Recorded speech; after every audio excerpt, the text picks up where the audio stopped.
Hello, welcome to the Redmen TV. We are live to talk about the signing of James Milner. It's been officially announced by Liverpool Football Club. The Man City and England midfielder will be joining on a free transfer, presumably when the window opens in July. I'm joined by Chris Pajak. Of course, we're going to be reading through your tweets, through your comments that are coming alongside the video. All your thoughts on the signing, whether you think it's a good thing, whether you think it's a bad thing, where do you think he'll fit in, and then basically I would imagine loads of people just losing their shit about the fact that he's not, I don't know, who's a good player these days? Rivaldo. So who do the kids like these days? It's not Rivaldo, mate. Jarzinho. Royce. So let's get stuck into it. First and foremost, Chris, what's your thoughts? I'm happy. I think it's a good start to the transfer window. Mm-hmm. You know, it's a good signing for us. I think he'll fit in well. You know, the fact that he's turned down what was reported as 165 grand a week to sign for Liverpool, which I imagine would be a lot less than he'd be signing for, shows that he's the right type of character that we want in the club. You know, he wants to play games of football. You know, over the last few years, and he's been with City for 5 years, hasn't he? He's clearly not played as much as he wanted to. He could sit there and garner trophies all he wants, but the fact is he wants to come to Liverpool and try and do something special with us, and that's cool by me. It's you make a very, very good point, I think, on that. I think that for me, I'm happy that we've signed him. I am. Yeah, exactly. I think ultimately though, it's an underwhelming start to the window. Absolutely. Well, actually, yeah, they're both underwhelming. I think it's far more whelming than Ricky Lambert was this time last year. I think James Milner's got a lot more to offer as a footballer in a much more general sense than I think Ricky Lambert had at the time. Albeit, I still thought at the time Ricky Lambert was a very canny signing. It's a shame that and I think it probably would have been if he'd been used better, to be perfectly honest. But I think the problem is, of course, we've finished the season. Everyone's really, really downbeat about Liverpool, where they are, where the future lies. See, I'm not as downbeat as everyone because I didn't see the last game of the season. Yeah, that'll help. That will help. But, you know, in general, you know, there's all the issues. There's been loads of upset in regards to the manager. There's people tweeting me today about the future of FSG, yada, yada, yada. Everyone's looking at it and going, come on, we need to address Liverpool's major issue, which is goal scoring in this window. We need to go out, put a marker down, real statement of intent, and go buy someone boss, and then we sign James Milner on a free. And once again, it'll be in the full context of the window. This could prove to be a great signing, but right here and right now, you can understand the annoyance that, you know, it feels like we're setting up for another cheap summer, buying less than world class players. Well, then look, the thing is, you said it perfectly. You can only judge this at the end of the window. You know, I can understand people's annoyance, but I've got to say to them, look, you know, this is clearly part of a strategy. If the strategy doesn't work at the end of the summer, fume all you want. Yeah. But, you know, by all means, fume, and I'll be there as well, saying that it's not good enough. But it's a good start right now to get this wrapped up. When City wanted to keep him as well, let's not forget that. That's important. You know, City wanted James Milner for a reason because he's a good footballer. I think from my end, looking at how many times he's played over the last 5 years, he's 29 years old. But I think he's got a lot more games in him because of the little amount of games that he has played over the last 5 years. Yeah. You know, it probably says to me he's got another at least 3 years in him at the top level. Yeah, it's going to be interesting because he's still actually got a surprising amount of pace for what he is. He's not electric, but I'd say he's faster than Adam Lallana, say, which is not saying a vast amount. He's not Coutinho pace. He's not Sterling pace. He's not Sturridge when he's fit pace. But I think he's got a good amount of pace. He's faster as well. That a lot of people have been comparing to. And I'll come to your comments on Twitter in a minute. Comparing him to Dirk Kuyt, and I agree in terms of work rate. Yeah. But in terms of athleticism, I think he's got loads more going for him than Dirk does. Like, I do keep your comments and coming in. We'll come to a couple of the YouTube comments in a moment, but I want to go to Twitter. So tweet us at the Redmen TV. I've got a few that I've got a few favourites. Have you got them? Yeah, Jack Frankham, very good player, great business, very versatile. He's similar to Dirk Kuyt, very underrated, and he works hard. At Emilio 1080, good signing if played in the middle. Knowing Brendan, he'll probably be deployed at left back. And at that Nerd Louis or Keifer Colo, where do you think he'll play? This one's for you, Paul. Centre mid, right back, or further forward, possibly. All of the above. I think it looks like from all the reports that were coming out that he's been sold on being a centre mid. Yeah, you know, he doesn't want to be a bit part player anymore. But that being said, the way Liverpool require a certain degree of versatility from the players, I'm happy with them to play centrally. But I also like that option that you can play him in those positions, and he does a good job. And to be fair, I'd rather bring in James Milner on a free transfer, and if we need to throw someone to right wing back, put him there rather than put Jordan Henderson or Adam Lallana or Sterling if he's even here, or Markovic or whatever, because I think he would be more suited. Not necessarily, we say wing back, don't we? But we mean right of a 4 and a 3-4-3 or whatever. I think if he is going to play centrally, I think that he's actually got to play as part of a 3. I think that's important. I think James Milner as a centre midfielder as part of a 2 probably isn't good enough, because I've not seen him there long enough to make any true judgments. But as part of a 3, he'd work quite well there, I think. Yeah, I like the notion. The thing is about all of this is that we don't really know what formation we're going to play next season, which is a concern. So it's going to lead to a lot of judgments of players that we sign without understanding again this big important word, and I'm going to use this a lot over the coming weeks. Context is that if we're playing like a midfield 3 with, let's say for the sake of argument, Lucas Holding, I quite like the notion that you want as much energy and dynamism in those 2 positions in front as possible. You've got a Europa League campaign which has got 700 games before you even get to anything half decent. Yeah, I counted. So I like the idea of those two positions ahead of the defensive midfield position. I like that. I like Henderson, Milner, Chan, potentially Coutinho as your 4 options for those positions. I think that gives you a load of choice and a load of variation. We always talk about that, not necessarily changing the system mid-game, which I think we saw this year causes a lot of unrest in what you're trying to do, but changing the components of it to get different results, which is what worked better the season before and the second half of the season before that, I thought, to some extent. So I'm quite excited about it. I just want to read a couple more tweets quickly then. Miles _ I think you said that. I've read this one already. I don't want to retread. Actually, another mention for Dirk Out. Miles _ Tarbox, a superb signing, great capture, similar to Kite, hard working under the radar. Crude passion, 29-year-old, physique will weaken in contract span. Pay more than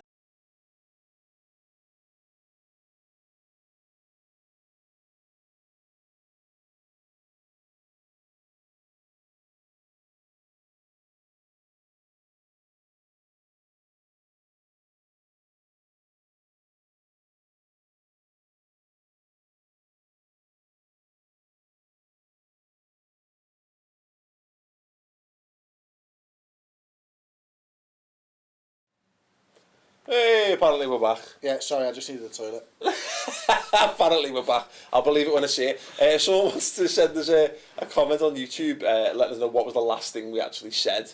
That'll be really useful. Hey, we are definitely back. Excellent. So yeah, let us know in the comments quickly what we actually were saying before we went off, because I've got no idea, because we'll just talk. I can go to a Twitter comment actually. Steve Hoare, friend of the show. Steve Hoare, he's a top player, used to winning things, and makes our first 11 stronger. What's not to like? Steve Hoare, you're watching. What part of our first 11 does he make stronger? No, I'm not having a go. I'm just interested to know. If he tweets us back, that'll be great. Yeah, I have no idea what we were up to. Basically there was a tweet that we did, whether we actually got it out on the show or not, was Delly Williams saying what's he even good at and don't give me that he works hard, malarkey. And I wanted to pull it up on this, Delly, because I feels very similar to. I feel this is my general feeling about Liverpool at the moment as well, and all this stuff about when people have been kicking off about the manager and blah blah blah. I genuinely feel like I've reached the point in my Liverpool fandom where I've seen it all, and everything just happens in cycles over and over again. So I hear the same comments past that, and the same type of comments and same attitudes with regards to certain type of players. And like I say, it was Dirk Out in years gone by is the most recent example of it. And people go, and I remember a fella saying to me years ago about like Garcia, and in fullness of time, people rate Garcia really highly looking back on him. But I knew fellas like adamant, long-time match-going guys who thought they knew it all, used to play footy every week and blah, blah, blah, blah, blah, who fucking hated Garcia, and he'd say, don't give me the he's got all the keys, he's got a bunch of keys to unlock defences, shit, because what does he really fucking do, blah, blah, blah. And it's that argument that, like, don't give me that he works hard. Since when is that a bad thing? You know, we always been critical of this Liverpool squad in the last month and a half, even of the season, was not enough desire on the pitch, not enough people working hard, not enough people tirelessly fighting for the cause. And you can say what you want about James Milner as a technical player, as a wonderful technician, but it's his wonderful character that's really going to stand them out. No, but you literally, we all said at the end of the season, these players are taking the piss, they're not giving enough of what we want to see. We, and I said this in the final match reaction season, as a fan, I would go out there and I would run myself to death. I would be dreadful at it. I am a dreadful footballer by comparison to that level of football, by comparison to most levels of football. But you know, you wouldn't find me not fucking giving a shit on the pitch. Well, you know what, James Milner, and let me quickly get a little stat up on him. You know, he signed for Villa for 12 million, he signed for City for 26 million pounds. That's two big moves. Doesn't score a lot of goals, but we know what he does. He's an established Premier League player, and not in the way that we've signed fucking Charlie Adam or Peter Crouch or whatever in the past, with the greatest respect to Peter Crouch. This guy's won 2 Premier League titles, he's won an FA Cup, he's won a League Cup, and he's won a Community Shield. You know, does that even count? Yeah, because I'm trying to make a point.